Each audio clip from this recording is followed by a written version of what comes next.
2023년 1월 11일 하나님의 말씀을 여전히 변함없이 읽어갑니다. 하나님은 말씀을 통하여 우리에게 주의 음성을 들려주시기를 원하십니다. 주님을 만나 보기를 원하시는 거죠. 오늘도 말씀 속에서 그분과 함께 출발합니다. 12장 창세기. 여호와께서 아브라함에게 이르시되 너는 너의 고향과 친척과 아버지의 집을 떠나 내가 네게 보여줄 땅으로 가라. 내가 너로 큰 민족을 이루고 네게 복을 주어 네 이름을 창대하게 하리니 너는 복이 될지라. 너를 축복하는 자에게는 내가 복을 내리고 너를 저주하는 자에게는 내가 저주하리니 땅의 모든 족속이 너로 말미암아 복을 얻을 것이라 하신지라. 이에 아브라함이 여호와의 말씀을 따라갔고 롯도 그와 함께 갔으며 아브라함이 하란을 떠날 때에 75세였더라. 아브라함이 그의 아내 사레와 조카 롯과 하란에서 모은 모든 소유와 얻은 사람들을 이끌고 가나안 땅으로 가려고 떠나서 마침내 가나안 땅에 들어갔더라. 아브라함이 그 땅을 지나 세겜 땅 모래 상수리 나무에 이르니 그때에 가나안 사람이 그 땅에 거주하였더라. 여호와께서 아브라함에게 나타나 이르시되 내가 이 땅을 내 자손에게 주리라 하신지라. 자기에게 나타나신 여호와께 그가 그곳에서 제단을 쌓고 거기서 베델 동쪽 산으로 옮겨 장막을 치니 서쪽은 베델이요 동쪽은 아이라. 그가 그곳에서 여호와께 제단을 쌓고 여호와의 이름을 부르더니 점점 남방으로 옮겨 갔더라. 10절. 그 땅에 기근이 들었으므로 아브라함이 애굽에 거류하려고 그리로 내려갔으니 이는 그 땅에 기근이 심하였음이라. 그가 애굽에 가까이 이르렀을 때에 그의 아내 사레에게 말하되 내가 알기에 그대는 아리따운 여인이라. 애굽 사람이 그들을 볼 때에 이르기를 이는 그의 아니라 하여 나는 죽이고 그대는 살리리니 원하건대 그대는 나의 누이라 하라. 그러면 내가 그대로 말미암아 안전하고 내 목숨이 그대로 말미암아 보존되리라 하니라. 아브라함이 애굽에 이르렀을 때에 애굽 사람들이 그 여인이 심히 아리따움을 보았고 바로의 고관들도 그를 보고 바로 앞에서 칭찬하므로 그 여인을 바로의 궁으로 이끌어 들인지라.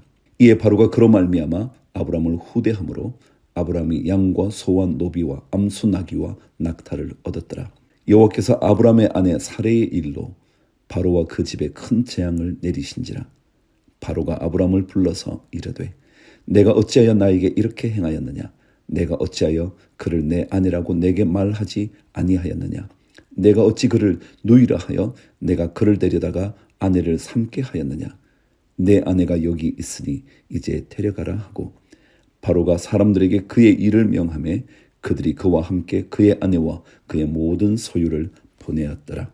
멋진 아브라함의 출발이었는데 말이죠. 하나님의 명령을 따라 약속의 땅으로 오긴 했는데 하나님을 아직까지 온전히 신뢰할 수 없었죠. 그래서 아브라함은 처음부터 속이는 인생을 시작합니다. 자신의 미래를 자기가 이끌어 가려고 한 거죠. 여러분 그것보다 하나님께 그냥 맡기시면 돼요. 자, 또 내일 계속 이야기를 읽어보도록 하겠습니다.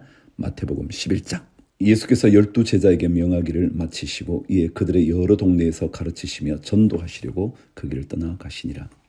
요한이 옥에서 그리스도께서 하신 일을 듣고 제자들을 보내어 예수께 여짜오되 오실 그이가 당신이오니이까 우리가 다른 일을 기다리오리이까.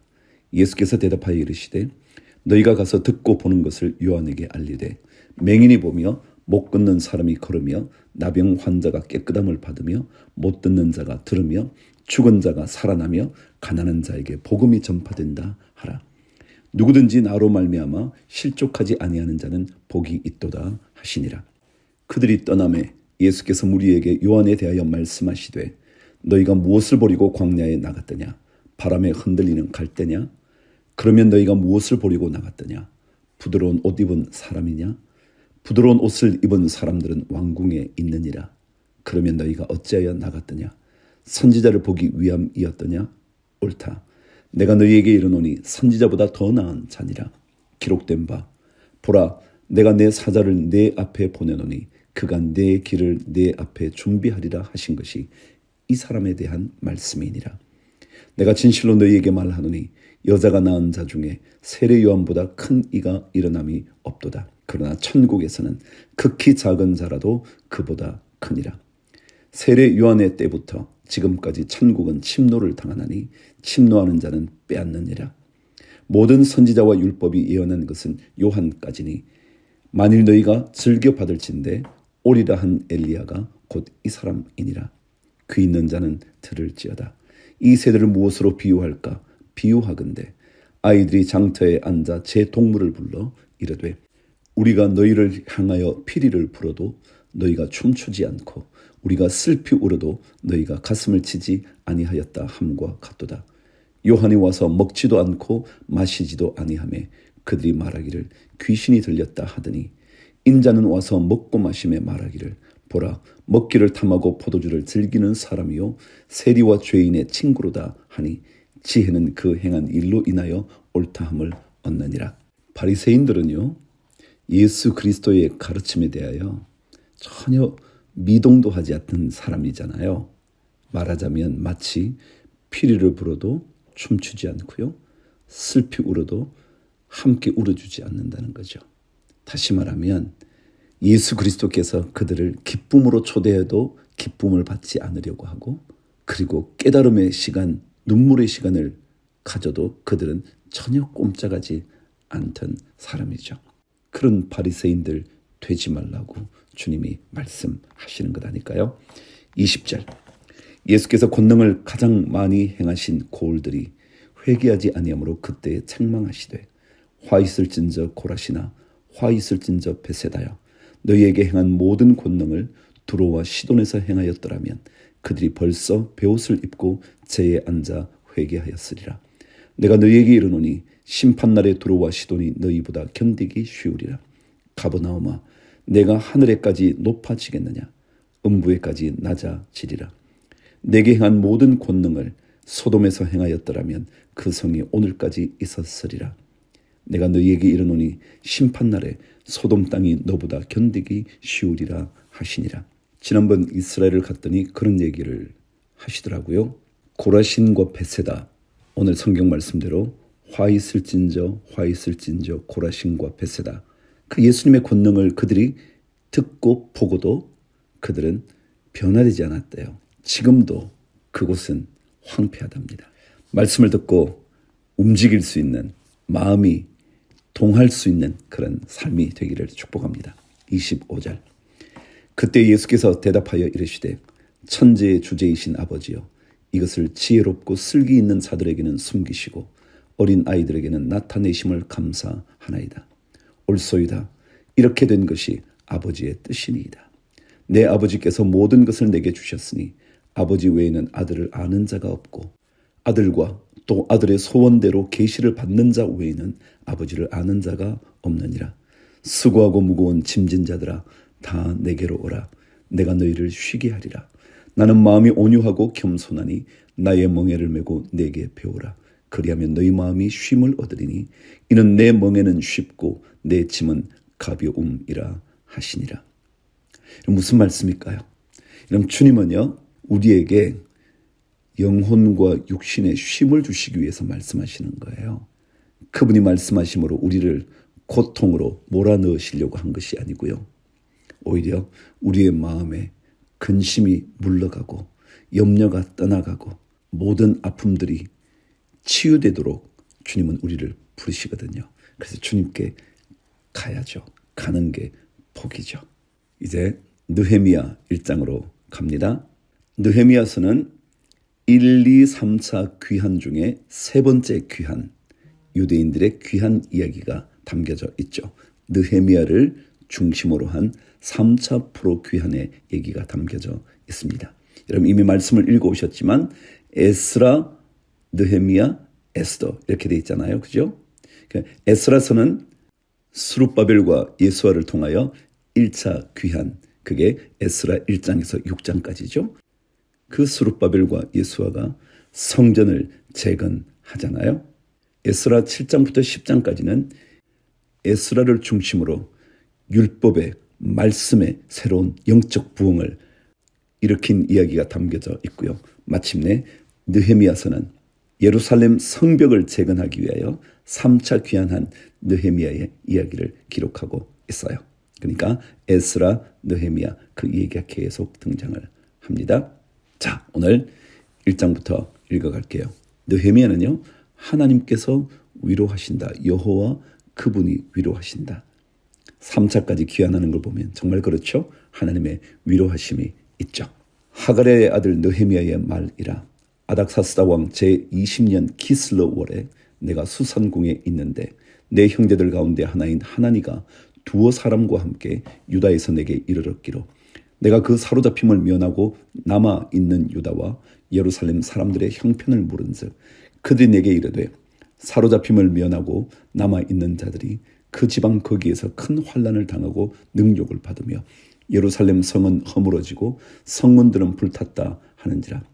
내가 이 말을 듣고 앉아서 울고 수일 동안 슬퍼하며 하늘의 하나님 앞에 금식하며 기도하여 이르되 하늘의 하나님 여호와 크고 두려우신 하나님이여 주를 사랑하고 주의 계명을 지키는 자에게 언약을 지키시며 긍휼을 베푸시는 주여 간구하나이다. 이제 종이 주의 종들인 이스라엘 자손을 위하여 주야로 기도하오며 우리 이스라엘 자손이 주께 범죄한 죄를 자복하오니 주는 귀를 기울이시며 눈을 여시사 종의 기도를 들으시옵소서. 나와 내 아버지의 집이 범죄하여 주를 향하여 크게 악을 행하여 주께서 주의 종 모세에게 명령하신 계명과 율례와 규례를 지키지 아니하였나이다.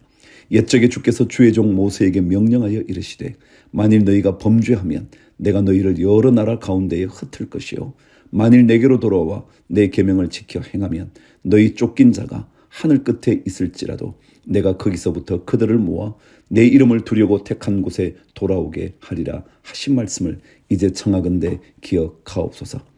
이들은 주께서 일찍이 큰 권능과 강한 손으로 구속하신 주의 종들이요 주의 백성이니이다. 주여 구하오니 귀를 기울이사 종의 기도와 주의 이름을 경외하기를 기뻐하는 종들의 기도를 들으시고 오늘 종이 형통하여 이 사람 앞에서 은혜를 입게 하옵소서 하였나니 그때에 내가 왕의 술관원이 되었느니라. 유대인들이 포로 생활을 하고 있는 동안에 포로로 잡혀갈 때는 바벨론이 제국이었잖아요. 바벨론 포로가 됐잖아요. 근데 그때 포로 생활을 하기 시작하면서 이미 패권은 바사 페르시아로 넘어갑니다. 그래서 오늘 말씀에도 바사왕 아닥사스다 이야기입니다. 여기는 바벨론 왕이 아닙니다. 자, 느헤미야가 예루살렘 그 형편의 이야기를 전해 듣자 그때부터 예루살렘 성벽을 재건하고 싶은 거룩한 열망을 품으면서 하나님께 기도하기 시작하는 거죠. 그래요. 일은요, 처음부터 기도할 때 멋진 출발을 할 수가 있습니다. 오늘도 여러분 기도하시면서 출발하시죠. 자, 사도행전 11장 가겠습니다. 유대에 있는 사도들과 형제들이 이방인들도 하나님의 말씀을 받았다 함을 들었더니 베드로가 예루살렘에 올라갔을 때에 할례자들이 비난하여 이르되 내가 무할례자의 집에 들어가 함께 먹었다 하니 베드로가 그들에게 이 일을 차례로 설명하여 이르되 내가 욥바시에서 기도할 때에 황홀한 중에 환상을 보니 큰 보자기 같은 그릇이 내 귀에 매어 하늘로부터 내리어 내 앞에까지 드리워지거늘 이것을 주목하여 보니 땅에 네 발 가진 것과 들짐승과 기는 것과 공중에 나는 것들이 보이더라. 또 들으니 소리에서 내게 이르되 베드로야 일어나 잡아 먹으라 하거늘 내가 이르되 주님 그럴 수 없나이다. 속되거나 깨끗하지 아니한 것은 결코 내 입에 들어간 일이 없나이다 하니 또 하늘로부터 두 번째 소리에서 내게 이르되 하나님이 깨끗하게 하신 것을 내가 속되다고 하지 말라 하더라. 이런 일이 3번 있은 후에 모든 것이 다시 하늘로 끌려 올라가더라. 마침 3사람이 내가 유숙한 집 앞에 서 있으니 가이사랴에서 내게로 보낸 사람이라. 성령이 내게 명하사 아무 의심 말고 함께 가라 하시매 이 6 형제도 나와 함께 가서 그 사람의 집에 들어가니 그가 우리에게 말하기를 천사가 내 집에 서서 말하되 내가 사람을 욥바에 보내어 베드로라 하는 시몬을 청하라. 그가 너와 내 온 집이 구원받을 말씀을 내게 이르리라 함을 보았다 하거늘 내가 말을 시작할 때에 성령이 그들에게 임하시기를 처음 우리에게 하신 것과 같이 하는지라. 내가 주의 말씀에 요한은 물로 세례를 베풀었으나 너희는 성령으로 세례를 받으리라 하신 것이 생각난노라. 그런즉 하나님이 우리가 주 예수 그리스도를 믿을 때에 주신 것과 같은 선물을 그들에게도 주셨으니 내가 누구이기에 하나님을 능히 맡겠느냐 하더라. 그들이 이 말을 듣고 잠잠하여 하나님께 영광을 돌려 이르되 그러면 하나님께서 이방인에게도 생명 얻는 회개를 주셨도다 하니라. 어제 우리 사도행전 읽었잖아요. 고넬료 집에 가서 복음을 전했던 베드로의 이야기 말이죠. 그 이방인 가정에 들어간 것을 할례자들이 유대교 그리스도인들이죠. 유대교 그리스도인들은 여전히 할례도 소중하게 여기고 있었으니까 말이죠. 그래서 비난을 하기 시작을 한 겁니다. 그렇지만 또다시 그때의 일을 그대로 설명하면서 이방인에게 복음이 전해진 이야기를 베드로가 전하죠. 19절 갑니다.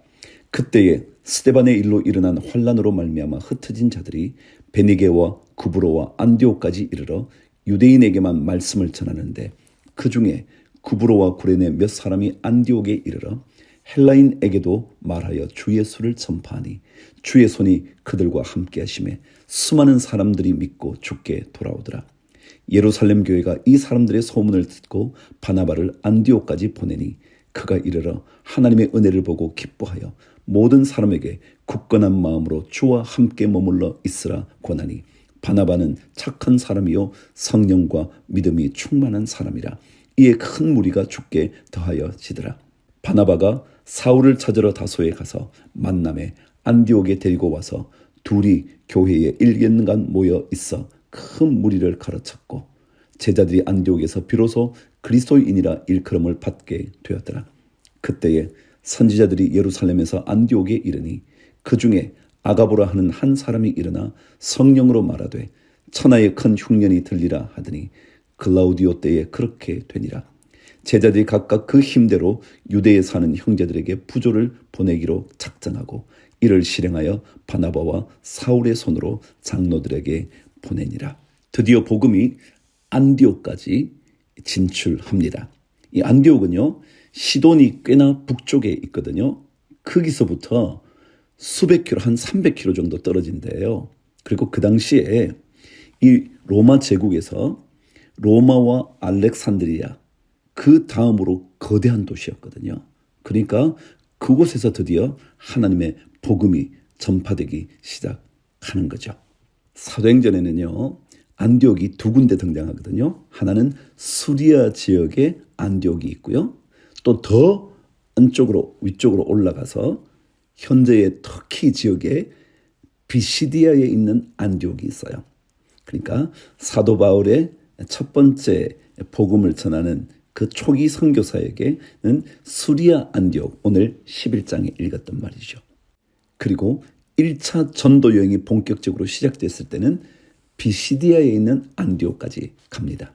자, 계속해서 이제 오늘 구약의 말씀을 통하여 또 힘을 얻으시죠. 지혜를 얻으시죠. 잠언 11장 1절 속이는 저울은 여호와께서 미워하시나 공평한 주는 그가 기뻐하시느니라. 교만이 오면 욕도 오거니와 겸손한 자에게는 지혜가 있느니라. 정직한 자의 성실은 자기를 인도하거니와 사악한 자의 배역은 자기를 망하게 하느니라. 재물은 진노하시는 날에 무익하나 공의는 죽음에서 건지느니라. 완전한 자의 공의는 자기의 길을 곧게 하려니와 악한 자는 자기의 악으로 말미암아 넘어지리라. 정직한 자의 공의는 자기를 건지려니와 사악한 자는 자기의 악에 잡히리라. 악인은 죽을 때에 그 소망이 끊어지나니 불의의 소망이 없어지느니라. 의인은 환난에서 구원을 얻으나 악인은 자기의 길로 가느니라. 악인은 입으로 그의 이웃을 망하게 하여도 의인은 그의 지식으로 말미암아 구원을 얻느니라. 의인이 형통하면 성읍이 즐거워하고 악인이 패망하면 기뻐 외치느니라. 성읍은 정직한 자의 축복으로 인하여 진흥하고 악한 자의 입으로 말미암아 무너지느니라. 어떠세요?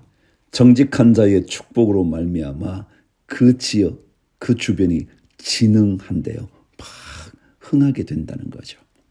저는 우리 교회가 늘 이런 꿈을 꾸는 거거든요. 성읍은 우리 교회 주변의 그 모든 지역들이 말이죠. 정직한 하나님의 백성으로 말미암아 그들의 복을 빌어줌으로 말미암아 우리가 복을 비는 것으로 말미암아 진흥되는, 흥하게 되고 왕성하게 되고 복을 받게 되는 그런 꿈을 꿔요.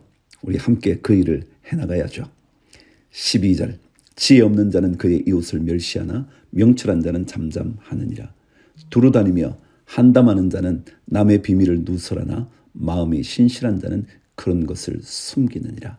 남의 비밀을 알고 있는 사람들이 좀 있죠. 알게 된 거죠. 그 비밀을 잘 덮어주면 좋은데 우리는 비밀을 다 까발리기를 좋아하죠. 그래요. 어떤 사람이 하나님의 마음에 합한 사람인지 이런 말씀을 계속 읽으면서 묵상하시죠. 14절 지략이 없으면 백성이 망하여도 지략이 많으면 평안을 누리느니라. 타인을 위하여 보증이 되는 자는 손해를 당하여도 보증이 되기를 싫어하는 자는 평안하니라. 유덕한 여자는 존영을 얻고 근면한 남자는 재물을 얻느니라. 인자한 자는 자기의 영혼을 이롭게 하고 잔인한 자는 자기의 몸을 해롭게 하느니라. 그럼 남에게 잔인한 사람 있죠. 그런데 그것은요, 남을 해롭게도 하지만 그러나 결국은 자기의 몸을 해롭게 한대요. 이거는 정말 그리스도인들이라면 꼭 마음에 담아두어야 돼요. 그리스도인들은 남에게 잔인하면 안 되거든요. 남에게 악독하게 굴면 안 되거든요. 18절 읽습니다. 악인의 삭은 허무하되 공의를 뿌린 자의 상은 확실하니라. 공의를 굳게 지키는 자는 생명에 이르고 악을 따르는 자는 사망에 이르느니라. 마음이 굽은 자는 여호와께 미움을 받아도 행위가 온전한 자는 그의 기뻐하심을 받느니라. 악인은 피차 손을 잡을지라도 벌을 면하지 못할 것이나 의인의 자손은 구원을 얻으리라. 아름다운 여인이 삼가지 아니하는 것은 마치 돼지 코의 금고리 같으니라. 의인의 소원은 오직 선하나 악인의 소망은 진노를 이루느니라. 흩어 구제하여도 더욱 부하게 되는 일이 있나니 과도히 아껴도 가난하게 될 뿐이니라. 구제를 좋아하는 자는 풍족하여 질 것이요 남을 윤택하게 하는 자는 자기도 윤택하여 지리라. 곡식을 내놓지 아니하는 자는 백성에게 저주를 받을 것이나 파는 자는 그의 머리에 복이 임하리라. 선을 간절히 구하는 자는 은총을 얻으려니와 악을 더듬어 찾는 자에게는 악이 임하리라. 자기의 재물을 의지하는 자는 패망하려니와 의인은 푸른 잎사귀 같아서 번성하리라. 자기 집을 해롭게 하는 자의 소득은 바람이라. 미련한 자는 마음이 지혜로운 자의 종이 되리라. 의인의 열매는 생명나무라. 지혜로운 자는 사람을 얻느니라. 보라, 의인이라도 이 세상에서 보응을 받겠거든 하물며 악인과 죄인이리요. 28절에 이 말씀 하나를 오늘 기억하십시다. 자기의 재물을 의지하는 자는 패망하려니와 의인은 푸른 잎사귀 같아서 번성하리라. 여러분 늘 제가 말씀드리잖아요. 잠언은 이렇게 대꾸로 되어 있다고요. 자기의 재물을 의지하는 자는 이렇고 그 다음에는 이렇고 이런 설명을 하잖아요. 오늘 이 말씀 보세요. 자기의 재물을 의지하는 자는 패망하려니와 그랬어요. 그 다음 말이 어떻게 나와야 되냐면 자기 재물을 의지하지 아니하는 자는 번성하리라 이렇게 해야 되잖아요. 근데 그것을 의인이라 그렇게 말했어요. 그러면 의인은 누구냐 하면 자기의 재물을 의지하지 않는 자. 그 사람이 의인이에요. 그럼 누구를 의지할까요? 어디에 믿을 게 있겠어요? 그게 하나님이거든요. 그래서 하나님을 의지하는 자를 의인이라 그래요. 그런데 하나님 아닌 자신의 재물을 의지하는 자는 죄인이죠. 그 사람은 패망하는 거예요. 하나님을 의지하는 자, 의인은 푸른 잎사귀 같아서 번성할 거예요. 오늘도 하나님을 의지함으로 번성케 되는 하루가 되시기를 축복합니다. 주를 위하여 화이팅!